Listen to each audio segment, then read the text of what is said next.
when we learn philosophy and we are dealing with Western philosophy, last year you were doing Indian philosophy, right? Now we are going to do a course on Western philosophy. And when I say Western philosophy or generally philosophy, where do we start with? Any idea? We usually start with Greek philosophy. So you all know we start with Greek philosophy. So do you know why? Why do we start with Greek philosophy? I want to tell you why do we start with Greek philosophy? If you look at Greek, why Greeks are important? Because when we learn philosophy, we all begin with Socrates, Plato, Aristotle. Those would be the people we start with. Was there no philosophy in other parts of the world? We had Indian philosophy. Still, when we say philosophy, our minds go back to Greek.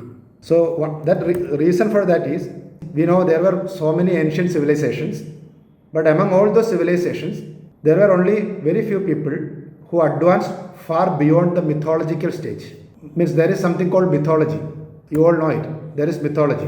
What is the purpose of these mythological stories? There are so many stories we have heard, or so many mythology we know.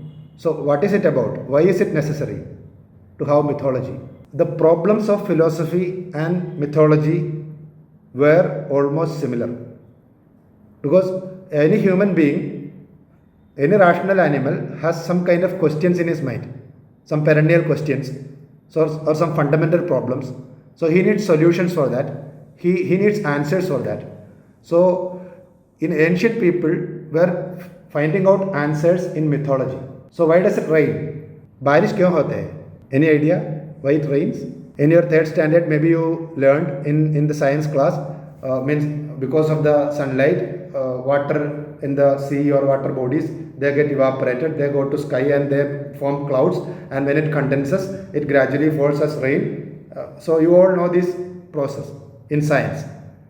But did the ancient people know this? They did not know it. They see a phenomena called rain. They see a phenomenon called rain, thunder, lightning, stars, sun. So many things are there. Life, death, birth. So they are seeing so many things around them, and they don't know why it is happening, how it is happening. They have no answer. Mythology came to help. Maybe it could be the imagination of some of the sages of that time. So why it rains? Who is the god of rain in our mythology? Who is the god of rain? Indra. Okay, Indra is the god of rain. Indra is the god of there are so many different mythologies. So there could be different names for that also. So Indra is said to be in Hindu mythology. Indra is believed to be the god of rain and thunderstorms. So do you know why it is so? So the clouds are considered to be cattle, divine cattle in the heaven. So when asuras come to attack those cattle or rob that cattle away, Indra takes the sword and tries to attack, means defending the cattle. The sword is lightning. That's a mythology. So when there is a lightning, we don't understand what it is, but we need some answers. So some kind of mythological story, somebody say that and we believe it and we revere it. Okay.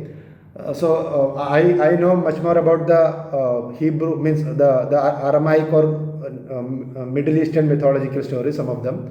You know why there is rainbow? There is flood narrative, means deluge, flood. It has happened in every places of the world. So when a flood comes, so many people die, they lose their belongings. So there are so many problems for the people. Means after a flood, you know, if you have heard the stories, there is a flood of Noah. Described in Bible. So after that flood, God entered into a covenant with Noah. That covenant, it was a sign. As a sign that I will not put you in trouble with the kind of flood that had happened now, he founded a rainbow in one of the horizons. So that is rainbow. It's a sign of peace accord between God and man. Why do people have to toil? We have to work hard. Why? Now we know it is for economic prosperity, it is for to find a living, it's that all we know. But there is again another story, you know, the fall of Adam, fall of man. God created man and woman and they were placed in a garden, in a paradise. They committed sin and because of the sin, they had to go out of the paradise So God cursed them, you have to eat by your sweat. Why is there labor pain? Again, this is the same reason. So for anything that is happening around us, we need a story to know or understand or to find a solution for a mystery that is around us. Okay, so that is mythology.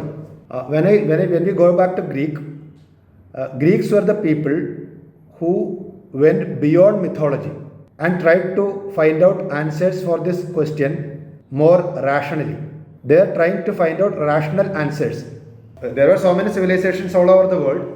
Means they were sages also, they were thinkers also. Still, Greeks were the people who went ahead of others in rationally thinking and finding out what rain is, what this world is made of, how this earth came into existence. We will have so many stories. I mean, there will be so many stories in the mythology, but they wanted to find out rationally why a particular thing exists, why something happens in a very specific way. That is the reason why every learning about philosophy has to start with the Greeks.